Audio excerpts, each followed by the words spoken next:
Food and ഫാമിലേക്ക് എല്ലാവർക്കും സ്വാഗതം. ഞാൻ ഇന്ന് എൻ്റെ കാച്ചിലിൻ്റെ വിളവെടുപ്പ് എടുക്കുകയാണ്.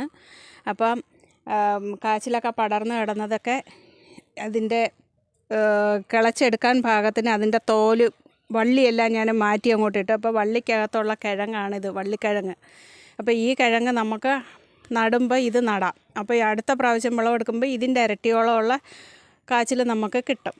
അപ്പോൾ ഇത് രണ്ടാവശ്യമായി. ഇത് നമുക്ക് അടുത്തൊരു പശുവുണ്ട്, ഞാൻ അവിടുന്ന് എൻ്റെ ആവശ്യത്തിനുള്ള ചാണകമൊക്കെ എടുക്കുന്നത്. അപ്പോൾ പശുവിന് കഴിക്കാനുള്ള ആഹാരവുമായി നമുക്ക് കാച്ചിലുമായി. അപ്പോൾ അത് ഞാൻ എടുക്കുന്ന ഒരു വീഡിയോ കാണിക്കാം.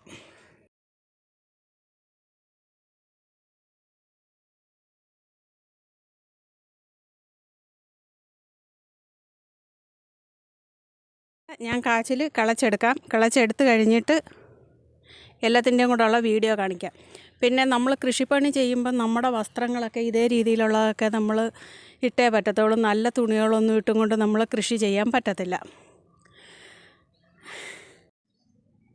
അങ്ങനെ ഞങ്ങളുടെ കാച്ചിലെല്ലാം കിളച്ചെടുത്തു. കുറേയൊക്കെ നന്നായിട്ട് കിട്ടി, ചിലതൊക്കെ എൻ്റെ പ്രയത്നത്തിൽ മുറിഞ്ഞു പോയി. ഇതൊക്കെ ഇതേമാതിരി തന്നെ കിട്ടി. കുറച്ച് ഉള്ളിലോട്ടിരിക്കുന്നതൊക്കെ മുറിഞ്ഞു പോയി. അപ്പോൾ അത് കുഴപ്പമില്ല, നമുക്ക് പുഴുക്ക ഉണ്ടാക്കാം. മറ്റാർക്കും കുടിക്കൊന്നും വേണ്ടല്ലോ, നമ്മുടെ ആവശ്യത്തിനല്ലേ. അപ്പോൾ അക്കൂട്ടത്തിൽ കാച്ചിലിൻ്റെ ഇടയ്ക്ക് നിന്ന മഞ്ഞളും കൂടെ കാച്ചിൽ കിളച്ചപ്പോൾ ഇഞ്ഞ് പോരുന്നു. അപ്പോൾ അതുമൊക്കെ ഇനി എടുത്തുകൊണ്ട് പോരുന്നു. അപ്പോൾ ഈ ഒരു സന്തോഷം നിങ്ങളെ കാണിക്കാൻ വേണ്ടിയിട്ടുള്ള വീഡിയോ ആണ് ഞാൻ എടുത്തത്. പിന്നെ മാത്രമല്ല, കാച്ചിൽ നടുന്നതിനും കിഴങ്ങ് നടുന്നതിനും എപ്പോഴും നമ്മൾ അതിൻ്റെ കൂടെ ഇരിക്കേണ്ട ആവശ്യമൊന്നുമില്ലല്ലോ. കാച്ചിലൊക്കെ നടുമ്പോൾ ആദ്യമേ ഇടുന്ന വളമാണ് അതിൻ്റെ ഏറ്റവും കാര്യമായിട്ട് കൊടുക്കുന്നത്. എന്ന് വെച്ചാൽ ചാണകപ്പൊടിയും ചാമ്പലും ഒക്കെ കൂടെയൊക്കെ അറഞ്ഞ് ഇട്ട് കൊടുക്കുന്നതാണ്. വേപ്പിൻ പിണ്ണാക്ക് ഇതെല്ലാം കൂടെയൊക്കെ ഇട്ട് കൊടുക്കും.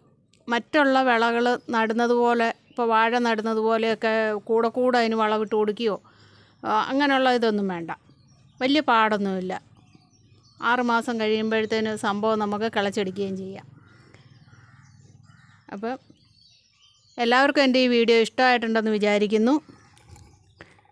അടുത്ത വീഡിയോ ആയിട്ട് വരുന്നത് വരെ ബൈ.